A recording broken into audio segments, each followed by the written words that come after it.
Today we're continuing our sermon series on how life is different because of COVID, discussing all the different elephants in the room. And last week we talked about fear, how being afraid or fearless is not a moral judgment. We want to resist cowardice on one side and recklessness on the other.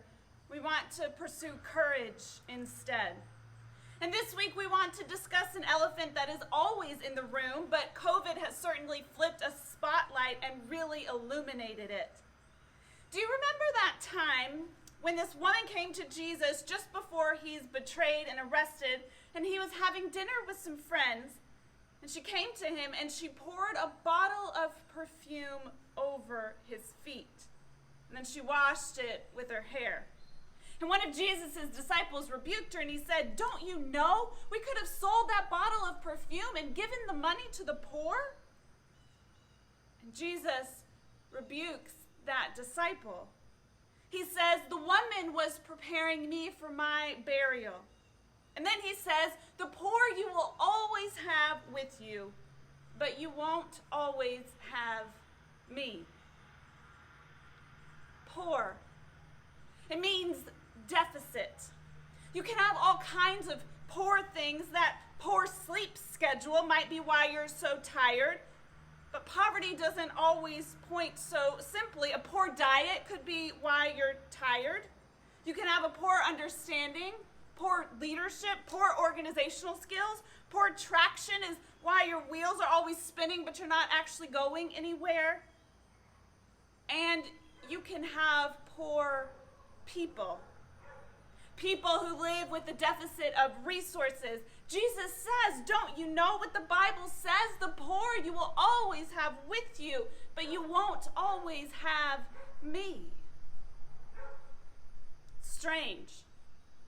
It's a strange story, because it sounds like what Jesus is saying is you're going to have the poor with you no matter what, so don't worry about it. Just give me fancy things, which is kind of what this has to mean, to never forget God, but it gets carried too far. It has been taken as permission giving, permission to neglect.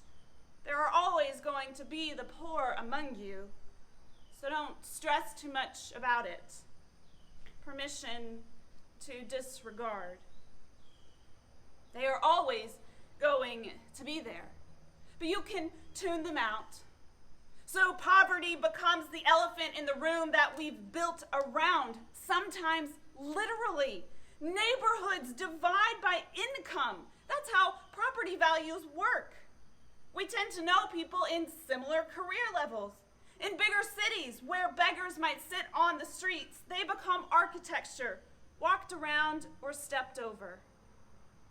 Poverty is the elephant that is always with us, and the one everyone wants to forget.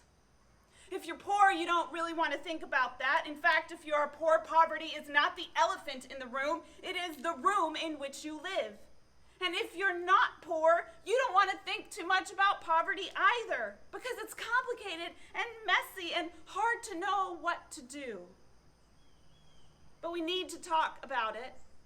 We need to, because it's real and because God talked about it and because Jesus did too. Life is stacked against those in poverty.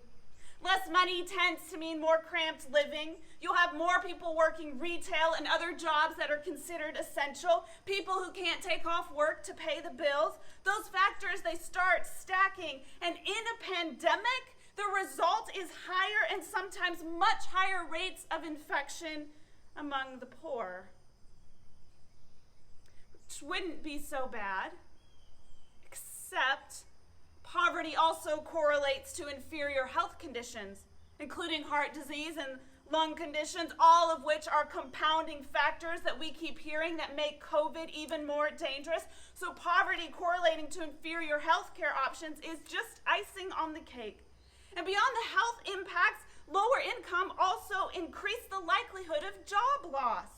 I saw that 40% of Americans making less than $40,000 a year lost their jobs in March. 40%. It's a pretty scary number. And those who were already struggling most are exactly those who have been most affected by COVID, which isn't new. COVID reveals this truth, but it's always been true. Poverty is a deficit of resource that results in a reduction of opportunities.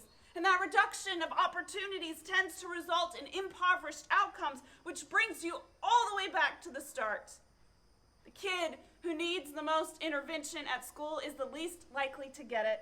And the person who needs a friend is the least likely to have one. And the person who can least afford to miss work tends to have the least stable job.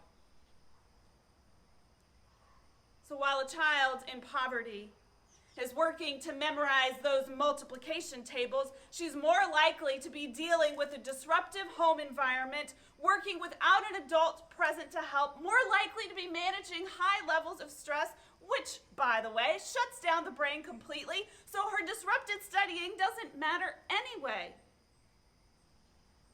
And that whole mess is why a middle-class child is likely to get 3 positive interactions from their parents for each negative one. And a child in poverty is likely to get twice as many negative engagements for each positive. Stop. You can't. I won't. Don't you? Until those kids begin to believe they can't. So they don't, and they won't, and they stop, and the cycle begins again. And into this mess, Jesus says, you will always have the poor among you. But it wasn't Jesus who said that first. He's quoting this scriptural text from Deuteronomy, from this section on the Sabbath year, a command from God so inconvenient there is no historical record that Israel ever even attempted it. So hear now a reading from Deuteronomy 15, verses 1 through 11. At the end of every 7 years, you must cancel debts. This is how it is to be done. Every creditor shall cancel any loan they have made to a fellow Israelite. They shall not require payment from anyone among their own people, because the Lord's time for canceling debts has been proclaimed. You may require payment from a foreigner, but you must cancel any debt your fellow Israelite owes you. However, there need be no poor among you, for in the land the Lord your God is giving you to possess as your inheritance, he will richly bless you, if only you fully obey the Lord your God and are careful to follow all these commands I am giving you today. For the Lord your God will bless you as he has promised, and you will lend to many nations, but will borrow from none. You will rule over many nations, but none will rule over you. If anyone is poor among your fellow Israelites in any of the towns of the land the Lord your God is giving you, do not be hard-hearted or tight-fisted toward them. Rather, be open-handed and freely lend to them whatever they need. Be careful not to harbor this wicked thought. The 7th year, the year for canceling debts, is near, so that you do not show ill will toward the needy among your fellow Israelites and give them nothing. They may then appeal to the Lord against you, and you will be found guilty of sin. Give generously to them, and do so without a grudging heart. Then because of this, the Lord your God will bless you in all your work and in everything you put your hand to. There will always be poor people in the land. Therefore, I command you to be open-handed toward your fellow Israelites who are poor and needy in the land.